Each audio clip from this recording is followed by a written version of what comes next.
بسم اللہ الرحمن الرحیم۔ دوستو، بایوگرافکس اردو میں خوش آمدید۔ ارنسٹو چی گویرا ارجنٹائن کا انقلابی لیڈر تھا۔ وہ 14 جون 1928 کو ارجنٹائن میں پیدا ہوا۔ بچپن سے ہی دمہ کا مریض ہونے کے باوجود وہ ایک بہترین ایتھلیٹ تھا اور شطرنج کا بھی شوقین تھا۔ اپنی نوجوانی میں وہ کتابوں کا بہت شوقین تھا۔ اس کی خوش قسمتی تھی کہ اس کے گھر میں 3000 سے زیادہ کتابوں پر مشتمل ذخیرہ موجود تھا، جس سے اس نے اپنے علم میں بہت زیادہ اضافہ کیا۔ اس کا شمار دنیا کے مشہور ترین انقلابی لیڈروں میں ہوتا ہے۔ اس کی سوچ انقلابی تھی، لیکن وہ اس اعتبار سے بدقسمت ثابت ہوا کہ انقلاب لانے کی کوشش میں ایک جنگل میں مارا گیا۔ امریکی ایجنسیاں سائے کی طرح اس کے پیچھے تھیں۔ امریکہ چی گویرا سے اس قدر کیوں خائف تھا کہ اس کی انگلیاں کاٹ کر کینیا بھجوا دی گئی تھیں، تاکہ یقین ہو سکے کہ مارا جانے والا کوئی اور نہیں، چی گویرا ہی ہے۔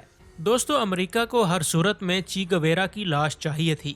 وہ اسے نشان عبرت بنا کر اپنے نظریات کا تحفظ چاہتا تھا۔ چی گویرا امریکی سرحدوں کے قریب بلکہ امریکہ کی ناک کے نیچے کمیونسٹ انقلاب کی کوششیں کر رہا تھا۔ امریکہ کو یہ کیسے گوارا تھا؟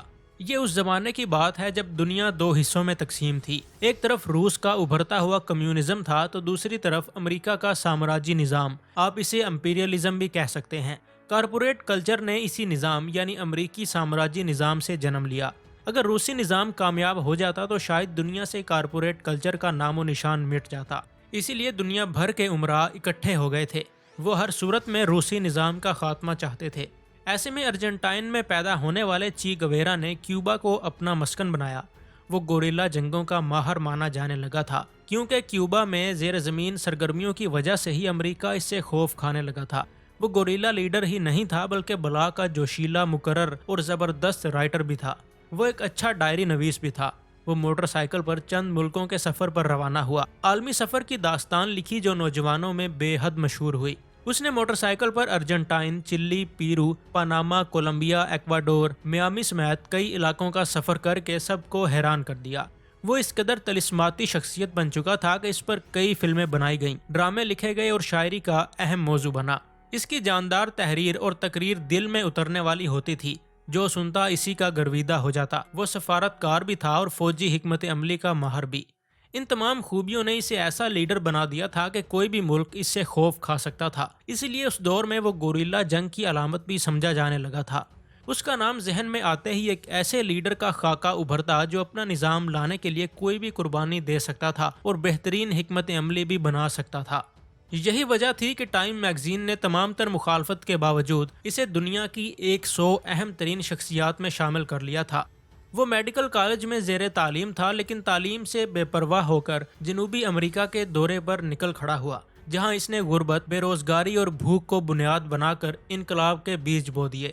وہ کہتا تھا کہ اگر امریکہ ان کا استحصال نہ کرے تو خوشحالی وہاں بھی آ سکتی ہے۔ اس نے جنوبی امریکہ کی غربت کا ذمہ دار امریکیوں کو ٹھہرایا، اسی لیے امریکہ ڈرتا تھا کہ یہ انقلاب کہیں اسے بہا نہ لے جائے۔ اس نے گوئٹے مالا میں بھی انقلاب کے بیج بو دیے، بلکہ اسی کے دباؤ میں آ کر سابق صدر جیکبو آربنیز نے اصلاحات بھی نافذ کر دی تھیں، اسی لیے CIA کو وہاں بھی کارروائیاں کرنا پڑیں۔ اسی دوران وہ میکسیکو چلا گیا، اب اس کی وہاں زیادہ ضرورت تھی۔ اسی عرصے میں اس کی ملاقاتیں فیڈل کاسترو اور رال سے ہوئیں، جس کے بعد اس نے 26 جولائی کو کیوبا کا رخ کیا، جہاں اس کا مقصد امریکہ کے حمایت یافتہ ڈکٹیٹر فولگنشیو بتیستا کا تختہ الٹنا تھا، اور وہ اس مشن میں کامیاب رہا۔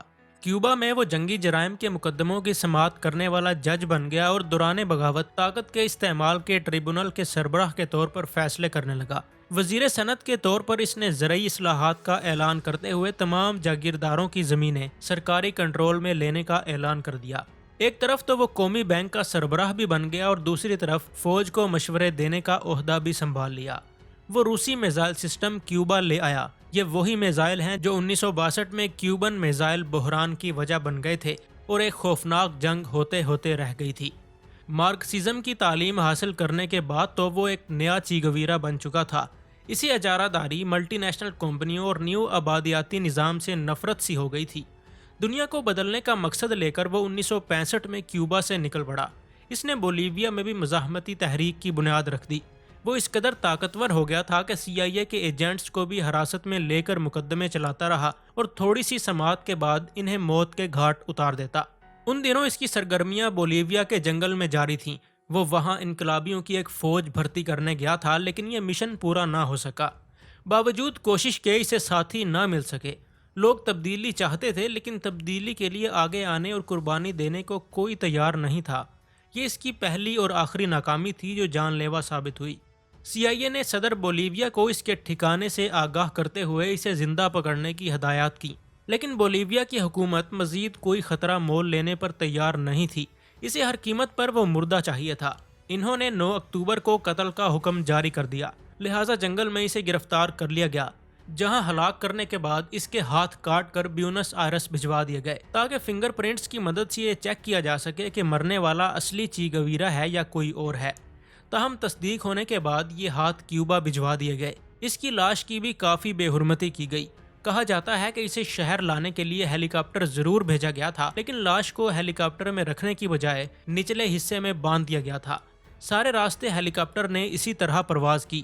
اس کا مقصد دنیا کو یہ بتانا تھا کہ اب سرخ انقلاب کی کوئی گنجائش باقی نہیں رہی۔ اگر کسی نے ہمت کی تو وہ چی گویرا کی موت سے سبق سیکھ لے۔ دوستوں، امید کرتا ہوں کہ آپ کو یہ ویڈیو ضرور پسند آئی ہوگی۔ اس طرح کی مزید ویڈیوز دیکھنے کے لیے چینل کو سبسکرائب کر لیں اور ساتھ موجود بیل آئیکن کو بھی دبا دیں۔ ملتے ہیں کسی اور ویڈیو میں، تب تک کے لیے اپنا بہت سارا خیال رکھیے۔ اللہ حافظ۔